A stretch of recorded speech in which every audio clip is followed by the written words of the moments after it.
The only thing people know about Puerto Ricans for a long time, knew about Puerto Ricans, came out of the West Side Story.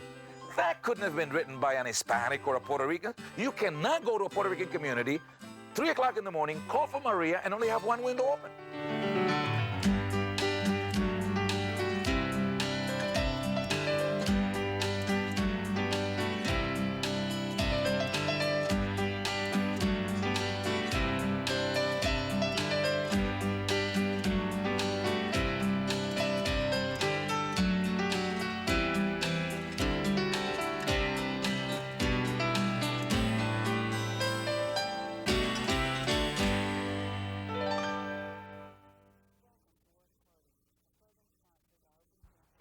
Welcome to Worth Quoting, a program sponsored by Open Campus of Florida Community College at Jacksonville. I'm Charlotte Minner, your host today, and with us is Dr. Samuel Betances. Dr. Samuel Betances is a wonderful person to introduce because he has so many aspects to him. He's a Harvard graduate with his master's in education and his doctoral in education from there. He is an author, a lecturer, a commentator, a media star. And when he's not doing all those things, he's a professor of sociology at Northeastern Illinois University. Welcome, Dr. Betances. Thank you, Charlotte. It's good to be here. Well, it's very good to be here to discuss today with you a subject I think that's very immediate for us all. It's very important for us all, and that's the subject of differences or cultural diversity among people. That's an issue that is not only a United States issue. I mean, in the business world, in education, in the military, in government, in every area of life. But it is also a worldwide issue. And what we have to remember as Americans is that Europe is going through a lot of changes, redefining boundaries and new nations that we never thought about, collaborations for economic opportunity. And we see the treaty between Canada, the United States, and Mexico, and the Pacific Rim between Japan and Korea. There's a new era in the world that says diversity is a worldwide issue. It's just that we have the US version of that, with women and groups labeled minorities and people with different sexual orientations and older folks and Hispanics and people that are physically challenged. And all of that says we need to make democracy work, and that's the challenge that we're facing in the 90s up front, and it's very exciting. It's almost like we could say democracy does have a chance to really work now because we have the issues on the table before us. That's right. In the past, we were not always as understanding of the benefits of being open. Right. Martin Luther King Jr., who does not belong to black people, he really belongs to America because he wanted to finish the American Revolution by eliminating all of that segregation that kept people apart.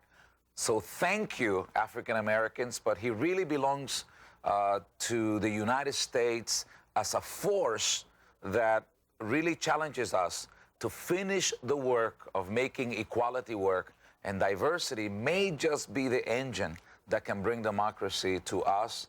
And I'm very excited about collaboration and challenging people to make coalitions of interest instead of coalitions of color to finally make that democracy business work. I think that's really interesting. You use a phrase, making the world safe for difference. And you've really focused on that your whole career, haven't you? Almost, in race relations and making people able to work together, bilingual issues. And I guess when I thought about it, sometimes people think it's just an issue of prejudice.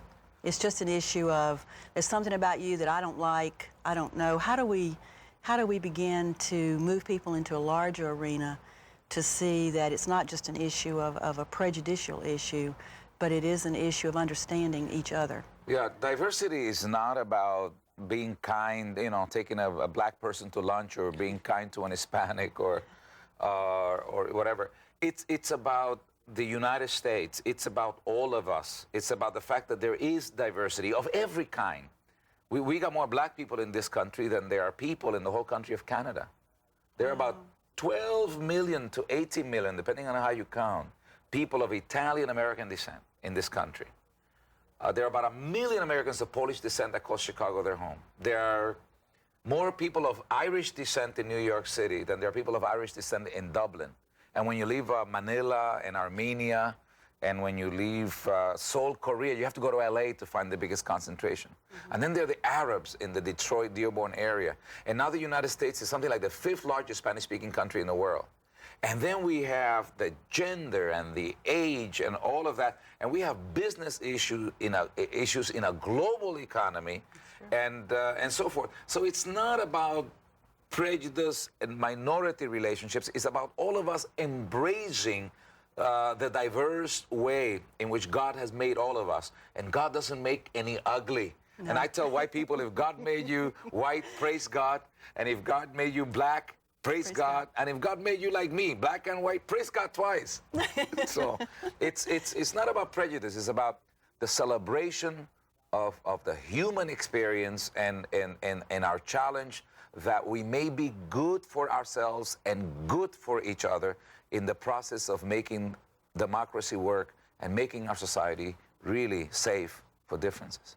What do you think are going to be our biggest barriers in overcoming some of these stereotypes and these feelings that we have that you discover in yourself, even though you may think you're a perfectly open, wonderful, accepting person, and all of a sudden you're in a situation where you question your own integrity? Well, I think the biggest danger is that we might just learn the language of diversity and be politically correct. Like everybody now understands that by the year 2000, 85% of the new workforce will be largely female, groups labeled minorities, and immigrants. We know that. But do we do anything about that? We now know, for example, that by the year 2009, the senior graduating class in high school will be 20% males. Now, white males. Now, that doesn't mean that the white males won't have a very solid and responsible positions, won't have positions of responsibility, but it means that those will take place in an environment in which they need to do a lot of team working with some non-traditional folks as members of the team.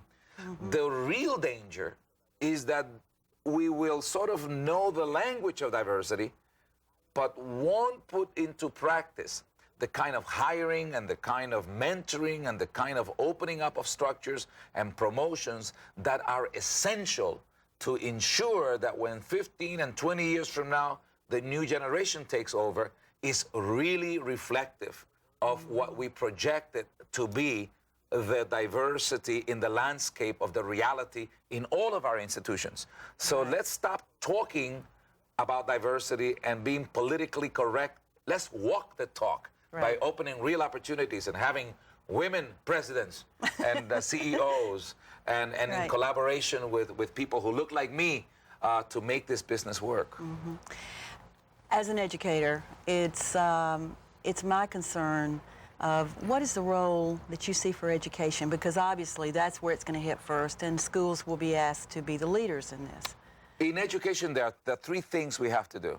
We have to include diversity because it's a way of bringing compassion.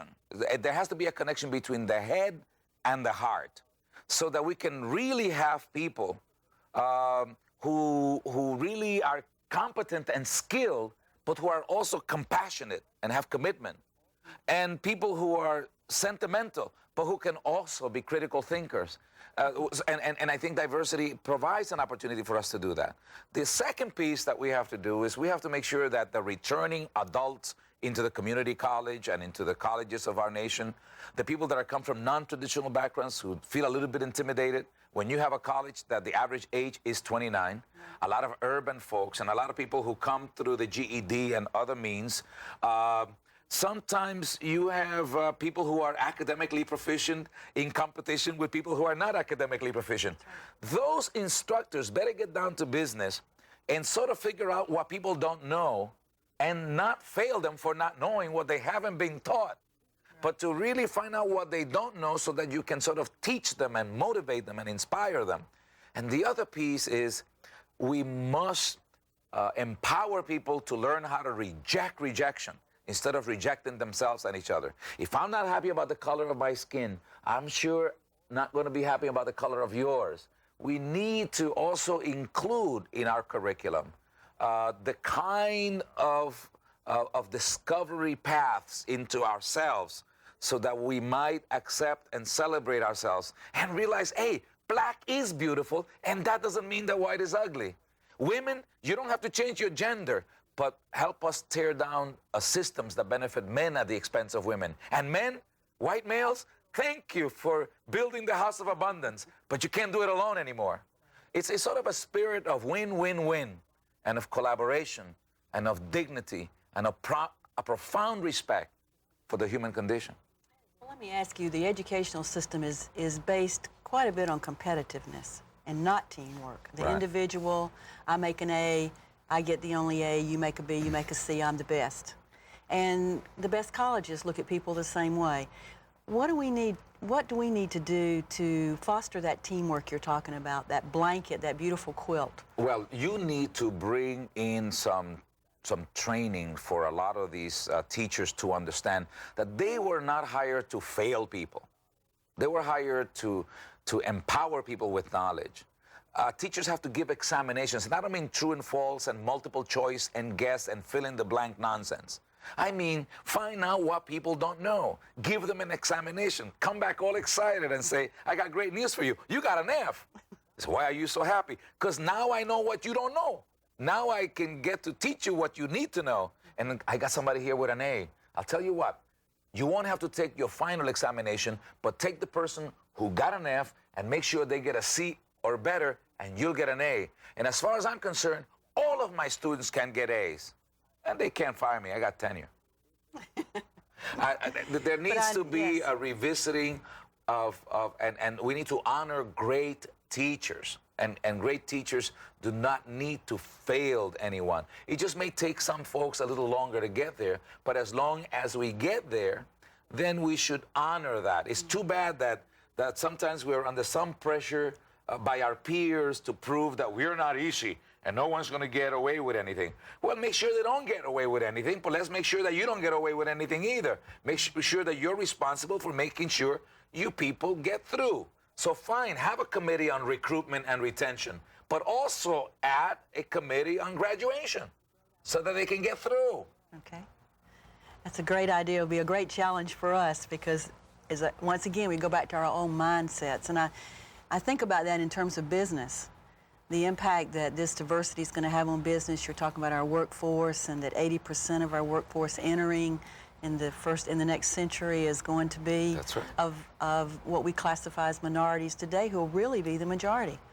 The day that we open our eyes and really see that everything from the neck down is minimum wage, we've got to develop each mind, and we don't know where the next breakthrough idea is coming from. And it could be from a gay or a lesbian mind, or an Hispanic, or a white female, or a white male, or a Jewish person, a person on a wheelchair. It may take the person on the wheelchair a little longer to get there, but they deserve more than a parking space. The opportunity to express their zeal and intelligence. And when we do that, diversity will work in the corporate settings, because if the next breakthrough idea is no longer determined by whether one is a member of a homogeneous group, then we have to be open for the possibilities. And it is exciting to bring that challenge everywhere, including the military. Now, this business of gays and lesbians, I'll be honest with you.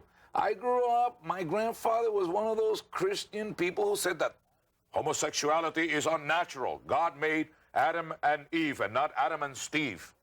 Now, I admit that I got that heritage, but now I realize that if I'm uncomfortable with gays, well, I'll pray for them, but I can't discriminate against them, and I'm dependent upon their creativity and their vision to collaborate to make our society safe for differences. So it means that if we want to be respected, we also have to be respecting. And it means admitting that we're unsure, but then going full force and be open to learning and to teaching and to sharing and to receiving and to giving. And that's what will make democracy work. Do you think our businesses have realized this?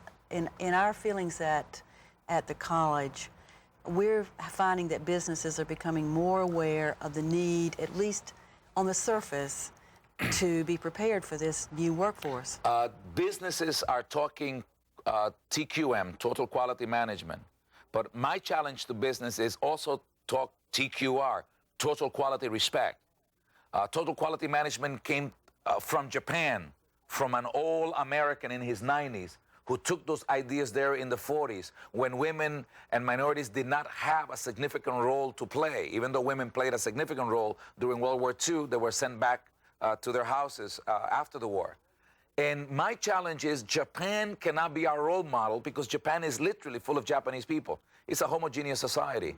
So the challenge is for business to understand that in a global economy, you know, and even in the United States, it used to be that as a female, you went to buy a new car. Salespersons wouldn't stand up and give you a time of day if you didn't have your husband or your father. Now they see you walking through, they will seize the opportunity because that was yesterday. So business is moving along those lines. But sometimes business just talk it. They don't walk the talk. AT&T is doing some good stuff in that area. McDonald's Corporation, for years, they didn't give a woman any franchise.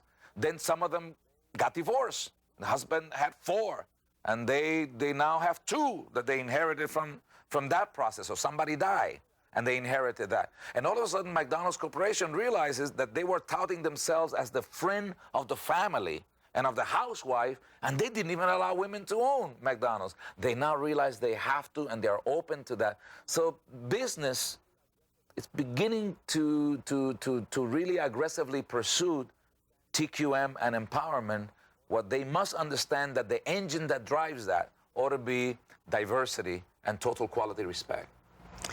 I understand that you use humor in the way that you work with people as a consultant and in your commentaries, and I happen to know that because I have seen you speak.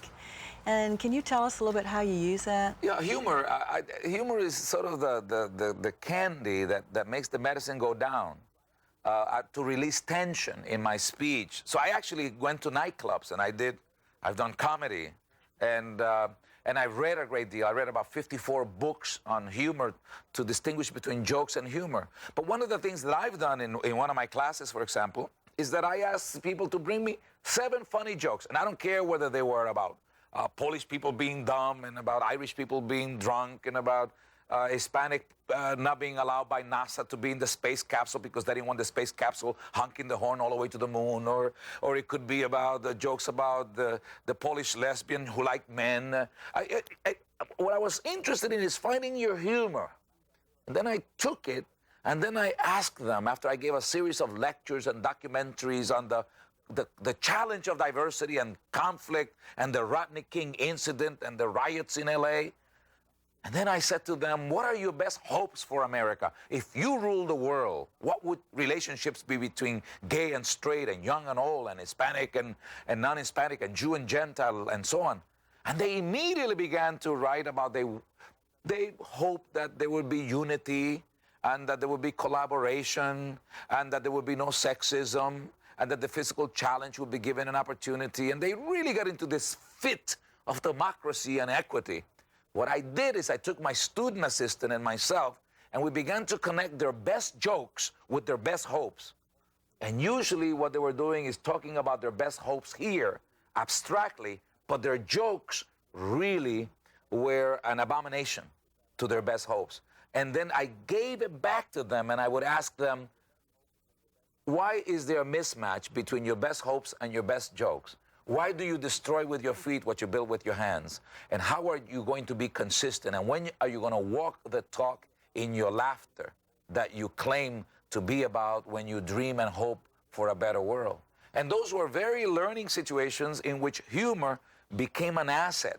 The other thing I do is I make them study comedians, and they have to answer the question, who is that particular comic laughing with, and what is that comic laughing at? And what does that tell you about American society?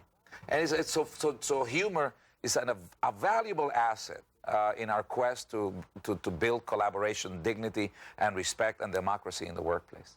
You were talking a little bit before when we were talking together about the media and its influence on on making the world safe for differences. Do you want to comment on that? Well, the media, you know, we know how to manage diversity, except we have managed diversity for exclusion, not for inclusion. And a lot of the times when you saw black people on TV, we were laughing at blacks in the Amos and Andy show, Sanford and Son, and if you wanted to see white people and family values, you went to Father Knows Best, Ossie and Harriet, Eight is Enough, even The Man and His Sons in the West, Paul and Hoss, the Bonanza Crowd where the father was 54 and the kids were 48. And we laugh at blacks, not with blacks. And then the Cosby Show came along, and we learned that we could laugh with African Americans, that the values also could be there, that a husband could be loyal to his wife and be happy, that kids could say no to drugs, that values is, that safe sex is not about condoms, but certain family values. And we began to realize that if you give people we define as minorities the right scripts, they can represent us all. And so my challenge is be careful. The media, the only thing people know about Puerto Ricans for a long time, knew about Puerto Ricans, came out of the West Side Story. That couldn't have been written by an Hispanic or a Puerto Rican. You cannot go to a Puerto Rican community, 3 o'clock in the morning, call for Maria, and only have one window open. So the idea is that the scripts have to change. We must use the media. Arabs are more than belly dancers, billionaires, and bombers.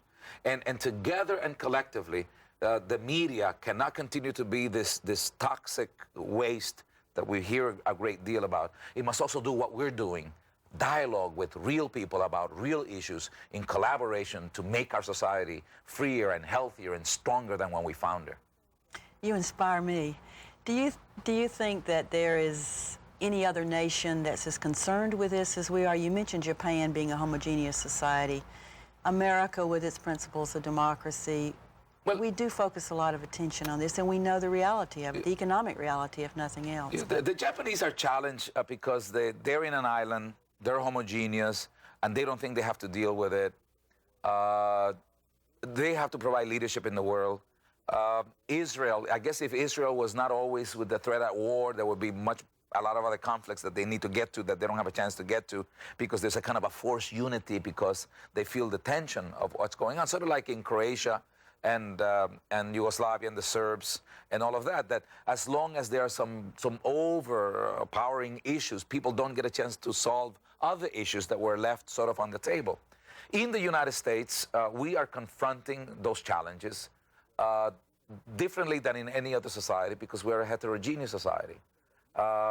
And I think that's a real challenge that says we can be role models for the world. It's our responsibility, it's our challenge, and it's one that we must embrace. I call it the art of embracing the obvious. We are more alike than different. And there was one time when I thought that what I wanted was good hair. I used to dream, I had a sexist dream of having a son that I could name Wayne Scott. I wanted to be valuable, and that's nonsense. I'm not beautiful in spite of my blackness or my brownness, but because of it. And I bring a perspective that is valuable to society. That's what makes this country exciting. So it may not be the only country, but it's the only country that we've got something to say about. And I'm glad that education and the media is doing something here in Florida. Well, we're glad too. I understand that you're authoring a book or you're writing a book. You want to tell us a little bit about Well, there are actually 3 manuscripts that I'm working on. One is Making Sense of Differences. It's perspectives on race conflict, language, machismo, looking at that. And it's a collection of my essays as well as some new chapters that I'm writing. And then there is another one. It's a how-to book on how to people who want to be keynoters and presenters and workshop people and multicultural educators on the principles that I've applied, tried and true, to the years that have helped me become successful in this area. And then I am working on something that's very personal. It's from Harlem to Harvard. I was abused as a child, all 3 ways. I was abandoned as a child. I grew up on welfare. I have 9 scars on my body, a child of divorce, a high school dropout, and I earned my master's and doctorate at Harvard. And I'm playing a significant role, and I'm trying to reflect on what that was all about. And most importantly, a lot of the white males that were most responsible for my success, because I don't want to participate in white maleism. I think we cannot simply use white males as some kind of a piñata so that we can blindly hit them and use them as the target to vent our anger. I think what we need to do is work on systems, and they have to become full partners. When Martin Luther King Jr. was assassinated, on the day that he was buried, the Atlanta Constitution had a front page editorial that said Martin Luther King Jr. was a free man killed by a slave. We can become extensions of those things which liberate. My books, my work, my life, my humor, and this moment are dedicated to those things. Thank you so much. We are just about to run out of time, and I do want to say thank you for the contribution you're making, and thank you for engaging in this dialogue with us here today, because you've made me realize a lot of things, again, just by hearing your words. And I want to say, I think you've made a worthwhile contribution to us here at Worth Quoting and to the community of Jacksonville. Thank you, Dr. Betances, and thank you for joining us today.